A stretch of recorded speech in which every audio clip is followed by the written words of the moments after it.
ពណ៌ទឹកនោមអាចបង្ហាញប្រាប់ក៏ដូចជាបញ្ជាក់ពីស្ថានភាពសុខភាពរបស់អ្នកបងប្អូនទាំងអស់គ្នាចំណាយពេលវេលាមកតាមវីដេអូនឹងបន្តិចមើលថាតើរាល់ថ្ងៃបងប្អូនទាំងអស់គ្នាមានពណ៌ទឹកនោមបែបណា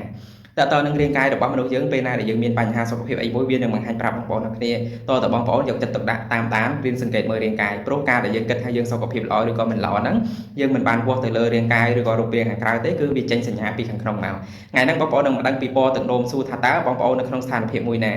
នៅក្នុងវីដេអូហ្នឹងគឺរូបខ្ញុំបានដាក់លេខរៀងពីលេខរៀងទី1រហូតដល់លេខរៀងទី7អញ្ចឹងបងប្អូនទាំងគ្នាមកមើលនៅក្នុងរូបភាពខ្លួនឯងមើលថាតើទឹកនោមបងប្អូនរាល់ថ្ងៃហ្នឹងចាប់ពីលេខរៀងទី1រហូតដល់លេខរៀងទី7ហ្នឹងបងប្អូននៅក្នុងចំណោមលេខរៀងទីប៉ុន្មានព្រោះបើសិនជាបងប្អូនសង្កេតមើលទៅបើសិនជាយើងមើលបងប្អូនសង្កេតខ្លួនឯងហ្នឹងគឺជាការដែលបងប្អូនគេហៅថាដូចលំហាត់មួយដែលបងប្អូនយកទៅធ្វើពេលដែលបងមើលវីដេអូហ្នឹងហើយបងប្អូនពេលដែលក្រោយពីគេឡើងភ្លាមបងប្អូនព្យាយាមមើលទឹកនោមអញ្ចឹងចាប់ពីបងប្អូនក្រោយពីគេនៅក្នុងមួយថ្ងៃហ្នឹងពេលដែលបងប្អូនចូលទប់ទឹកបងប្អូនព្យាយាមសង្កេតមើលពណ៌ទឹកនោមរបស់យើងថាតើស្ថានភាពនៃពណ៌ទឹកនោមរបស់យើងគឺមានពណ៌បែបណាបើសិនជាយើងឈរនៅក្នុងលេខរៀងទី1បានន័យថាទឹកនោមយើងគឺល្អប្រសើរមែនតើបានន័យថាពណ៌ស្លេកអត់សូវលឿងខ្លាំងគឺជា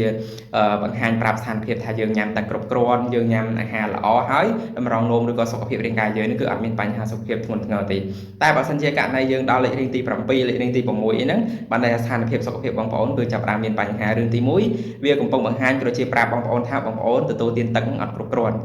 បងប្អូនបើសិនជាឃើញស្ថានភាពមួយណាហើយបងប្អូនព្យាយាមកែធ្វើម៉េចឲ្យវាមកឈរលេខរៀងទី1ទី2ឬក៏ទី3កុំឲ្យឈានដល់លេខរៀងទី7លេខរៀងទី6ក៏លេខរៀងទី5ហ្នឹងគឺអត់សូវល្អប្រហែលទៅលើសុខភាពទេ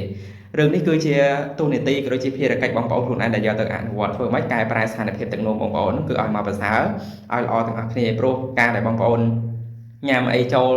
ព្រោះការដែលបងប្អូនរស់នៅបែបណាគឺការដែលយើងបង្ហាញចេញតាមរយៈសកម្មភាពក៏ដូចជាអ្វីដែលយើងធ្វើរាល់ថ្ងៃមិនថាការដែលបងប្អូនញ៉ាំចំណីចូលមិនថាការដែលបងប្អូនញ៉ាំគ្រឿងកំប៉ុងចូលអីហ្នឹងទាំងអស់ហ្នឹងហើយគឺពេលណាដែលបងប្អូនប្រព្រឹត្តអីគឺបងប្អូនតែងតែទទួលបាននៅលទ្ធផលមួយហ្នឹងអញ្ចឹងការចូលរួមថ្ងៃហ្នឹងគឺខ្ញុំមានតែប៉ុណ្្នឹងទេហើយកុំភ្លេចចូល comment នៅក្នុងវីដេអូហ្នឹងម្នាក់មួយផងថាតើបងប្អូនដែលកំពុងមើលវីដេអូរូបសម្បត្តិមួយហ្នឹងកំពុងតែមានស្ថានភាពទឹកនោមហ្នឹងនៅក្នុងលេខរៀងទីប្រមាណហើយសង្ឃឹមថាបងប្អូននឹងយកចិត្តទុកដាក់ថែទាំទៅលើរឿងហ្នឹងទាំងអស់គ្នា